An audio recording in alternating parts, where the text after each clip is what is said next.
Welcome back to Liquid Lunch. I'm Michael Fumafredo, joined today with John Tobacco. And the big news this weekend was Capitol riots, Georgia runoff, and Trump getting kicked off of social media. Yeah. And we'll get into Facebook a little later on, but yesterday on Twitter, he came out, condemned the rioters, said it's time for a peaceful transition of power. John, what did you make of this? What I make of this, there's a tweet from The Hill yesterday, but he says he'll focus on the transition and tape remarks. I'm not sure you heard it correctly, Mike. In the opening segment, you said Trump conceded. Yeah.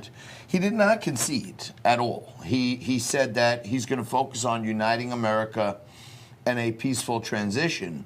And then he said, while many may think this is the end, this is just the beginning of making America great again. So I don't know that he conceded. A concession is, hey, I believe I lost fairly. Mm-hmm. And you know what about that, though? That's what the media has been pulling all this time. They take something he says and they spin it. Like, I know you were down in D.C., you were listening to all the Trump speech, and from what I hear correctly, he said, we're going to go over there, we're going to march down there and take back what's ours, and people are saying he basically told the Trump supporters to storm the Capitol building. Yeah, well, look, again, as you mentioned, I was literally right there, and I heard the whole thing. I could understand how, people who are Trump haters, and there's tons of them, could manipulate his words to say, let's take back what's ours. So, I mean, that's basically what they're hanging their hat on, right? Mm-hmm. Trump did not say go down there and break into the Capitol. He didn't say go down there and be violent. And God bless everyone that was hurt there, everyone that passed. And we find out today that a police officer apparently passed on. God bless him. The actions of those few people were reprehensible. But Donald Trump did not tell them to go there. And one of the bigger narratives, Mike, is they're saying, well, Trump lied to everyone for weeks now, saying that Mike Pence had the power to do something, and that's what got everyone so mad. Trump didn't lie. It's quite academically challenging whether or not Mike Pence really had power to do something. And if you're a strict constitutionalist and you read the wording of his duties, he could have used the semantics of it to say, hey, I am not accepting this piece of paper because I don't have the moral conscience to do it, and I'm going to set these aside. He could have done that. So Trump wasn't lying. He was reading the law like Antonin Scalia.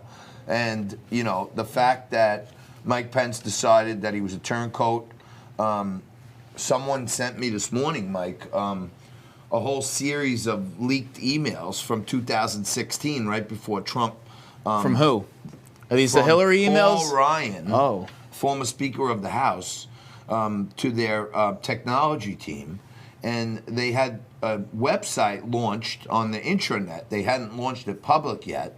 And it was Mike Pence, Paul Ryan they were going to invoke Article 9 of the Constitution of the Republican Party that says that they can remove a candidate. The Republican Party has this thing called the Committee to Fill Vacancies, and if they think a candidate has committed a crime or something like that, they can remove him and put someone else in. And there's this whole series of emails the night of the second debate between Trump and Hillary, where Ryan, Pence, and their tech team were talking about get ready to launch this website because after the debate tonight, Hillary's going to win, and then we're going to remove him under Article 9. And one of the emails says,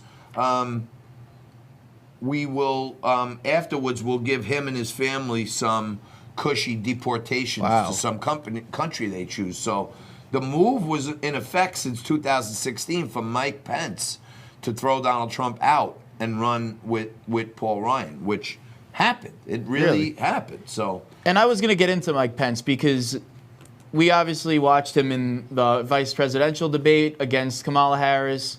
I thought he performed pretty well. And I've been thinking, like, he's been trying to run for president once Trump's out. Do you think the Republican Party may have just say no to this now? you know, I don't know. I don't even know what to think. Because there's so much stuff out there, Mike. You know, you got this guy, Lynn Wood, who's one of the attorneys who brought one of these election law cases, highly respected attorney. And he's out there saying that this thing is still alive. There's going to be arrests in the next week. And, you know, you got Julian Assange did a whole dump of the Clinton emails. I've been going through them, but there's so many to try to find anything. But, you know, look, I'm not totally out there. I don't think that there's really any remedy left for Trump to become president unless there is some crazy, you know, all these conspiracy theories, you know, like Q, right? It's coming where we go one, we go wall, and tomorrow the awakening, and that. Nothing happened. You know what I mean? There was a bunch of whack jobs and fur hats and a bunch of nerds with beards and, you know, they broke into the Capitol. But by all accounts, if you look at it, they're like walking peacefully. You know, they have those velvet ropes up where you walk in. They're walking through the velvet ropes like, you know, not like they're in danger or causing danger. People are walking in, videoing, taking pictures. It was like there were just a couple guys that, like the one guy that took Nancy Pelosi's podium, the guys that sat in the chairs. But other than that, it looked like just people walking in on a tour. Yeah, well, look, for all our friends out there, you know I like to do fun with numbers. There, by all accounts, there was 200,000 to 300,000 people down there, and I would say there may have been more, but I'm going to just stay non-exaggerated, okay?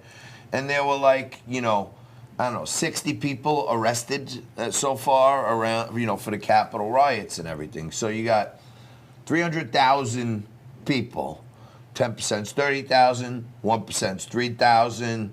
A tenth of a percent is 300. 100% is 30. So it's 0.02% of the people that were there turned violent.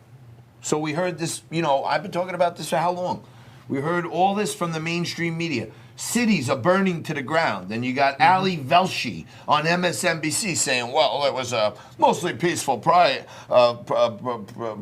tonight, but don't mind this building burning behind me because they are peacefully burning that one down. This was literally a mostly peaceful protest. They breached the House. And news out today also, Mike, that the Capitol Police, who guard the Congress and the Senate, the Congress is run by Nancy Pelosi. She gives them their direction. The National Security Administration asked Nancy Pelosi and the Capitol Police if they wanted the National Guard's help to protect the Congress. They asked them on Tuesday and Thursday of last week. And the Capitol Hill Police said they have no intelligence that there's any major threat. And they turned down the help of the National Guard. So then you start wondering, like, the most important building on Earth, there's all kinds of chatter on the internet. They were the most important people in there, too. The most important people in our government. And there was all kinds of chatter on social media that they're going to try to overrun the House and everything else. I would have had 20 tanks lined up in the front. I would have had 5,000 soldiers surrounding the whole building. And I would have said, hey, nobody's getting in here. But Nancy Pelosi told them to stand down. So, you know, you start wondering what's really afoot here. Well, Dr. Melanie Burkholder, former U.S. Secret Service agent, is going to be here in just a little bit to help us break this down more. We got to take a quick commercial break. We'll be back with more Liquid Lunch on Biz TV right after this.